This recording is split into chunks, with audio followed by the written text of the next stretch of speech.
Assalamualaikum warahmatullahi wabarakatuh.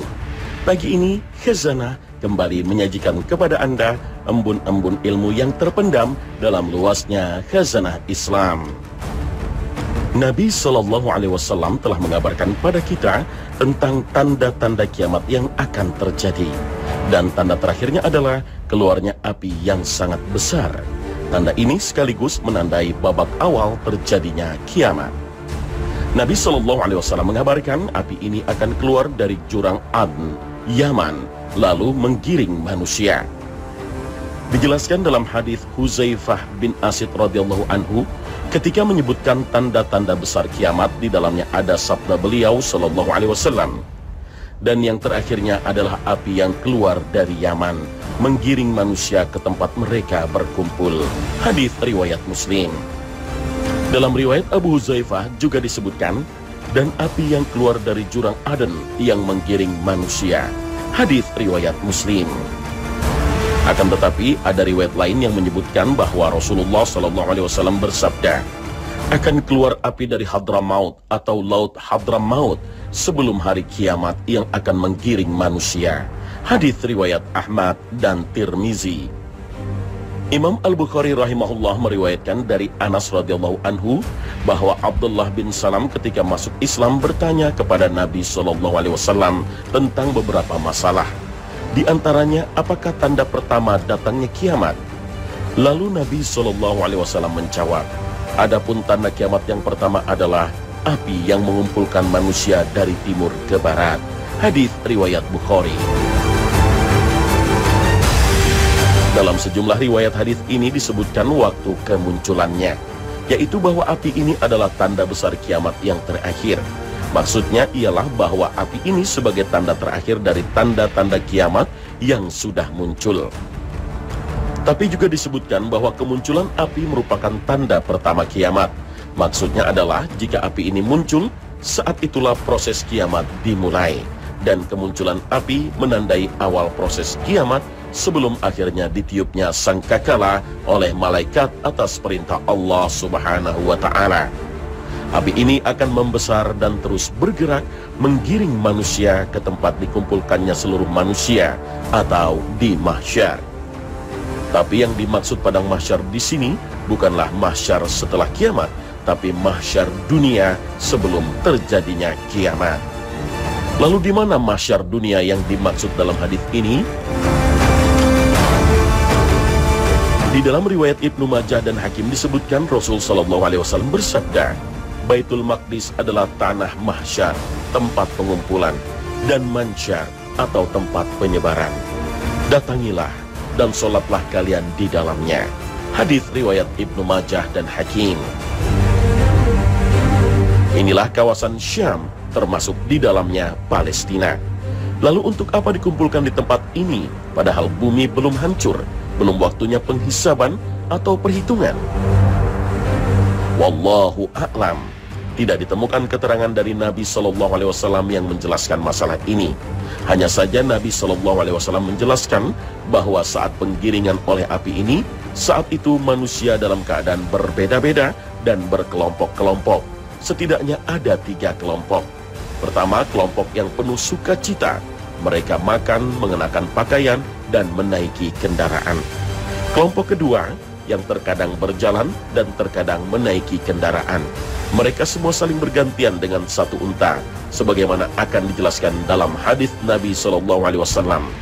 2 orang di atas unta dan 3 orang di atas unta. Sampai beliau bersabda, dan 10 orang di atas kendaraan saling bergantian. Hal itu terjadi karena sedikitnya kendaraan ketika itu. Ketiga, kelompok yang digiring oleh api. Mereka digiring api dari belakang dan dari segala penjuru ke tempat mereka dikumpulkan. Barang siapa terlambat, maka ia akan dimakan oleh api. Cara seperti inilah yang disebut Nabi SAW dalam hadis-hadisnya. Imam Al-Bukhari dan Muslim meriwayatkan dari Abu Hurairah radhiyallahu anhu dari Nabi SAW, beliau bersabda, manusia itu dikumpulkan menjadi 3 kelompok. Kelompok orang yang bersukaria, kelompok yang merasa takut, dan kelompok di mana 2 orang di atas unta, 3 orang di atas unta, 4 orang di atas unta, dan 10 orang di atas unta, dan selebihnya digiring oleh api. Api ini akan selalu bersama mereka di saat mereka istirahat, di saat mereka bermalam, di waktu pagi, dan di waktu sore hari. Hadis riwayat Bukhari dan Muslim. Api yang menggiring manusia saat itu akan terus menemani manusia waktu istirahat hingga tiba di tempat tujuan. Abdullah bin Amr radhiyallahu anhuma menuturkan bahwa Rasulullah shallallahu alaihi wasallam bersabda, akan dikeluarkan api pada penduduk yang ada di timur, lalu api tersebut menggiring mereka ke barat. Ia akan selalu bersama mereka saat mereka bermalam, saat mereka beristirahat. Apa saja yang jatuh dan tertinggal dari mereka menjadi miliknya, dimakannya. Ia berada di belakang dan menggiring mereka bagaikan digiringnya unta yang patah kakinya. Hadis riwayat Tabrani dan Hakim. Lalu mengapa saat digiring ke mahsyar manusia tidak berkendara semuanya? Suatu ketika sahabat Nabi Shallallahu Alaihi Wasallam Abu Dzar radhiyallahu anhu berdiri lalu mengatakan pada kaumnya, wahai Bani Ghifar, bersatulah dan janganlah kalian berselisih, karena As-Sadiqul Masduq Sallallahu Alaihi Wasallam telah bersabda kepadaku, sesungguhnya manusia akan dikumpulkan dalam 3 kelompok. Satu kelompok yang mengenakan pakaian, diberi makan dan berkendaraan. Satu kelompok yang berjalan dan berlari. Dan satu kelompok lain yang wajah-wajah mereka diseret oleh para malaikat dan digiring menuju api. Lalu seseorang dari mereka berkata, 2 kelompok ini sudah kami ketahui. Maka bagaimana keadaan orang yang berjalan dan berlari? Beliau menjawab, Allah mengirimkan penyakit yang mematikan pada binatang tunggangan mereka, hingga tidak ada yang tersisa. Bahkan seseorang memiliki kebun yang sangat bagus akan ditukarnya dengan unta betina gemuk yang memiliki pelana. Akan tetapi orang tersebut tidak bisa melakukannya, memilikinya. Hadis riwayat Ahmad, Nasa'i dan Hakim.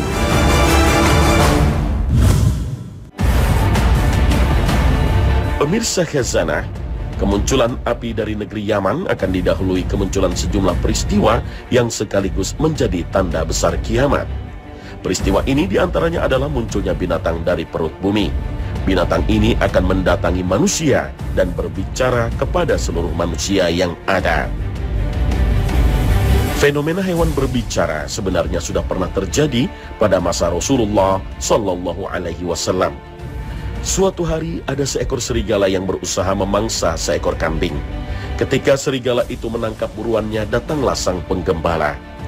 Saat melihat ternaknya akan dimangsa oleh serigala, si penggembala langsung merebutnya kembali. Ketika hewan buruannya terlepas dari cengkramannya, terjadi peristiwa yang aneh. Serigala itu tiba-tiba berbicara kepada penggembala. Tidakkah engkau bertakwa kepada Allah? Engkau telah merampas dariku suatu rezeki pemberian yang Allah berikan kepadaku. Mendengar ucapan ini, sang penggembala kaget lalu berkata, sungguh aneh, ada yang dapat berbicara kepadaku seperti manusia. Serigala itu kembali berkata, maukah engkau mendengarkan sesuatu yang lebih mengherankan daripada hal ini? Muhammad Sallallahu Alaihi Wasallam yang ada di Mekah telah mengabarkan manusia tentang berita dan kisah umat-umat terdahulu. Sang penggembala pun mengumpulkan seluruh ternaknya dan menggiringnya pulang ke Madinah. Sang penggembala segera menuju rumah Nabi Sallallahu Alaihi Wasallam dan menceritakan kejadian aneh yang baru saja dialaminya. Ketika mendengar cerita dan pengalaman sang penggembala, Nabi Muhammad SAW memerintahkan agar dikumandangkan perintah untuk sholat berjamaah. Setelah para sahabat berkumpul, Nabi memerintahkan si penggembala kembali mengulang kisahnya. Lalu si penggembala bercerita bahwa ia telah bertemu dengan serigala aneh yang mampu berbicara dengan bahasa manusia. Kemudian Nabi SAW bersabda, apa yang dikatakan penggembala ini benar. Demi yang jiwaku ada di tangannya, kiamat tak akan terjadi sampai hewan-hewan buas akan berbicara dengan manusia. Orang-orang akan diajak bicara oleh ujung cambuknya dan tali sandalnya. Pahanya akan mengabarinya tentang sesuatu dilakukan oleh keluarganya setelah kepergiannya. Kisah serigala yang bisa bicara ini disebutkan dalam beberapa kitab hadis. Di antaranya adalah Al-Musnad karya Imam Ahmad dan kitab Al-Mustadrak ala As-Sahihain karya Imam Al-Hakim serta Dalail An-Nubuwah karya Imam Baihaqi. Tentu kita akan merasa aneh ketika mendapati binatang yang mampu berbicara dengan manusia dengan bahasa yang sama. Tapi jika Allah telah berkehendak atas segala sesuatu pada makhluknya, pasti akan terjadi. Serigala yang bisa bicara akan sama anehnya dengan tangan dan kaki yang akan berbicara dan bersaksi kelak di hari akhirat. Hal ini pun pasti akan terjadi. Maka jadikanlah ini sebuah peringatan, karena sesungguhnya Allah mampu merubah apapun pada makhluknya. Fenomena hewan bicara mengingatkan akan peringatan Nabi SAW kepada kita, bahwa peristiwa itu merupakan tanda besar akan terjadinya hari kiamat. Bahkan saat binatang itu muncul, pintu taubat telah ditutup oleh Allah Subhanahu wa Ta'ala. Rasulullah SAW bersabda, sesungguhnya tanda-tanda kiamat pertama yang akan terjadi adalah terbitnya matahari dari tempat terbenamnya dan keluarnya seekor binatang kepada manusia pada waktu duha. Yang manapun di antara dua hal ini akan duluan terjadi, maka yang keduanya akan terjadi dalam waktu yang dekat. Hadis riwayat Ahmad, Muslim, Abu Daud, dan Ibnu Majah. Al-Hafiz Ibnu Hajar memperkirakan binatang bumi tersebut akan muncul pada hari terbitnya matahari dari barat. Lebih lanjut, Ibnu Hajar menegaskan ketika matahari terbit dari barat tertutuplah pintu taubat, maka keluarnya binatang bumi tersebut akan mengungkap seluruh manusia, siapa di antara mereka yang mukmin dan siapa yang kafir. Apakah matahari terbit dari barat dahulu, ataukah munculnya binatang yang bicara? Yang jelas munculnya salah satu dari keduanya yang lebih dahulu menjadi tanda ditutupnya pintu taubat oleh Allah Subhanahu wa Ta'ala.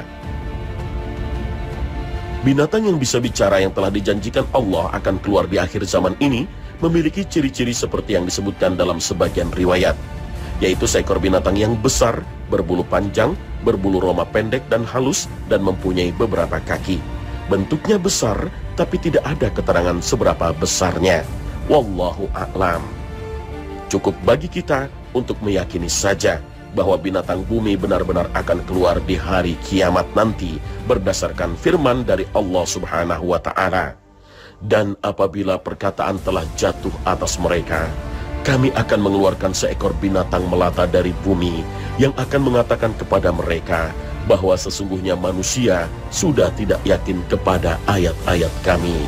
Al-Quran Surah An-Naml ayat 82. Saat binatang itu muncul, apa yang dilakukan dan dikatakan oleh binatang itu? Sejumlah sumber menyebutkan binatang itu akan bicara pada manusia, bahwa sesungguhnya manusia sudah tidak yakin dengan ayat-ayat Allah. Dia akan memberikan tanda-tanda atau cap di tiap-tiap wajah manusia. Tanda-tanda itu akan membuat wajah orang mukmin bercahaya dan akan menggelapkan wajah orang-orang kafir. Siapapun akan dijumpai oleh binatang itu, bahkan orang-orang yang berada di masjid yang paling terjaga dan terhormat, yaitu Masjidil Haram. Ia tidak akan berhenti dari kejaran mereka. Ia akan memekik, bersuara antara makam Ibrahim dengan Hajarul Aswad Ka'bah sambil menebarkan tanah dari kepalanya. Kemudian ia menghadap ke timur dan mengeluarkan suara keras yang melampaui segala penjurunya. Kemudian ia menghadap ke barat dan melakukan hal yang sama. Hal itu menyebabkan manusia terpisah darinya secara bersama-sama, cerai-berai, dan dengan berkelompok. Sedangkan satu kelompok dari kaum muslim akan tetap bersiteguh, dan mereka telah mengetahui bahwa ia adalah binatang Allah, sedangkan mereka tidak akan dapat mengalahkan Allah.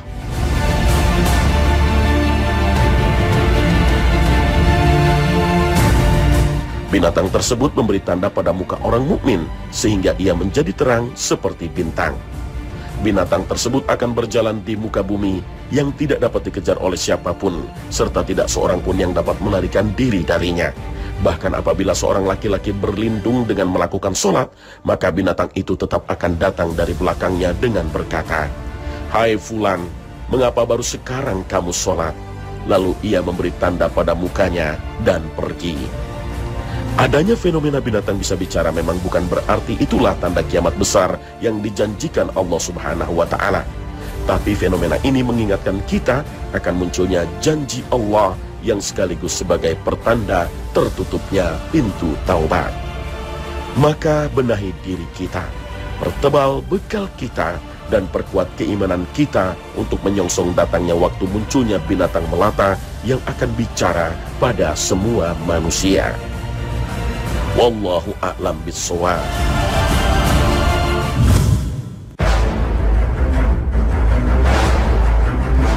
Pemirsa Khazanah, selain binatang bumi yang akan muncul dari perut bumi menjelang detik-detik terjadinya kiamat, ada juga kabar yang menyebutkan saat itu akan muncul dukhan atau asap.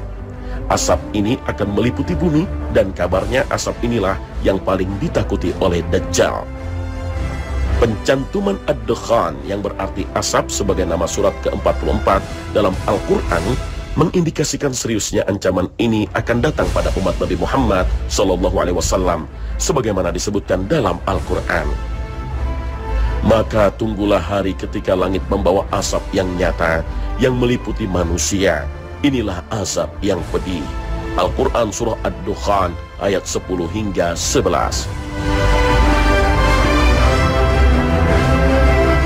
Imam Tabrani menyebutkan peringatan Rasulullah SAW tentang Ad-Dukhan atau asap ini bersanding dengan bahaya dabbah atau binatang melata yang keluar dari perut bumi dan Dajjal. Tanda-tanda ini merupakan tanda besar hari kiamat. Rasul Muhammad SAW mengingatkan, sungguh Rabbmu telah memperingatkanmu akan 3 hal. Ad-dukhan, asap yang akan mengakibatkan orang mukmin demam dan orang kafir melepuh sehingga keluar asap dari telinganya. Kedua adalah dabbah, dan ketiga adalah Dajjal. Hadis riwayat Tabrani. Penyebutan hadis secara urut ini mengindikasikan tahapan-tahapan dari 3 tanda-tanda kiamat besar tersebut. Diawali dengan dukhan atau keluarnya asap, kemudian binatang bumi, selanjutnya Dajjal. Lalu apakah kemunculan asap kelak akan membahayakan manusia dan berdampak pada kehidupan makhluk hidup di bumi? Atau memang ini sebagai azab bagi manusia? Kemunculan asap ini telah diingatkan Allah Subhanahu wa Ta'ala dalam firman-Nya. Tetapi mereka bermain-main dalam keraguan-raguan, maka tunggulah hari ketika langit membawa asap yang nyata. Al-Quran Surah Ad-Dukhan ayat 9 hingga 10. Terkait dengan kemunculan asap ini, Abdullah bin Abbas suatu ketika tidak bisa tidur semalam suntuk. Lalu dia menceritakan kenapa ia tidak bisa tidur, karena mendengar kabar bahwa bintang yang mempunyai ekor telah muncul. Lalu Ibnu Abbas mengutarakan kekhawatirannya, aku khawatir ad-dukhan atau asap telah muncul, maka aku tidak tidur hingga subuh. Melihat lafaz ayat fartaqib yang artinya maka tunggulah, menunjukkan sesuatu yang belum terjadi, tapi mengindikasikan sangat dekat kedatangannya, karena ada kata perintah untuk menunggu.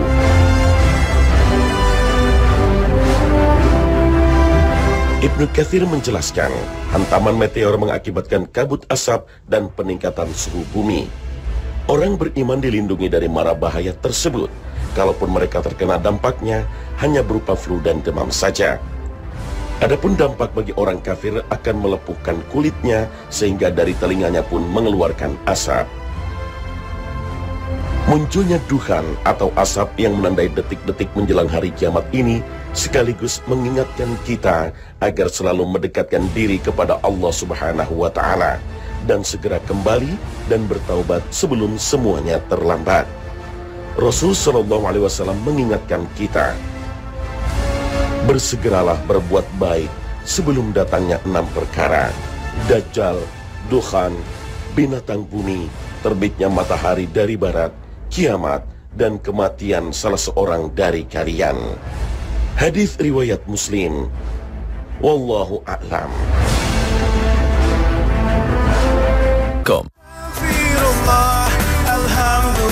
Allah Subhanahu wa Ta'ala berfirman, dan sesungguhnya hari kiamat itu pastilah datang, tidak ada keraguan padanya, dan bahwasanya Allah membangkitkan semua orang di dalam kubur. Al-Quran Surah Al-Hajj ayat 7. Seorang Arab Badui bertanya kepada Nabi SAW, kapankah tibanya kiamat? Nabi SAW lalu menjawab, apabila amanah diabaikan, maka tunggulah kiamat. Orang itu bertanya lagi, bagaimana hilangnya amanat itu ya Rasulullah? Nabi SAW menjawab, apabila perkara urusan diserahkan kepada orang yang bukan ahlinya, maka tunggulah kiamat. Hadis riwayat Bukhari. Nabi SAW juga mengabarkan dalam sabdanya, mendekati kiamat akan terjadi fitnah-fitnah seolah-olah kepingan-kepingan malam yang gelap gulita. Seorang yang pagi hari beriman, maka pada sore harinya menjadi kafir. Dan orang yang pada sore harinya beriman, maka pada pagi harinya menjadi kafir. Dia menjual agamanya dengan imbalan harta benda dunia. Hadis riwayat Abu Dawud. Nabi SAW juga bersabda, belum terjadi kiamat sehingga orang-orang dari umatku kembali menyembah berhala-berhala selain Allah. Hadis riwayat Abu Dawud. Dan Nabi SAW mengabarkan pada umatnya dalam sabdanya, belum akan kiamat sehingga tidak ada lagi di muka bumi orang yang menyebut Allah, Allah. Hadis riwayat Muslim.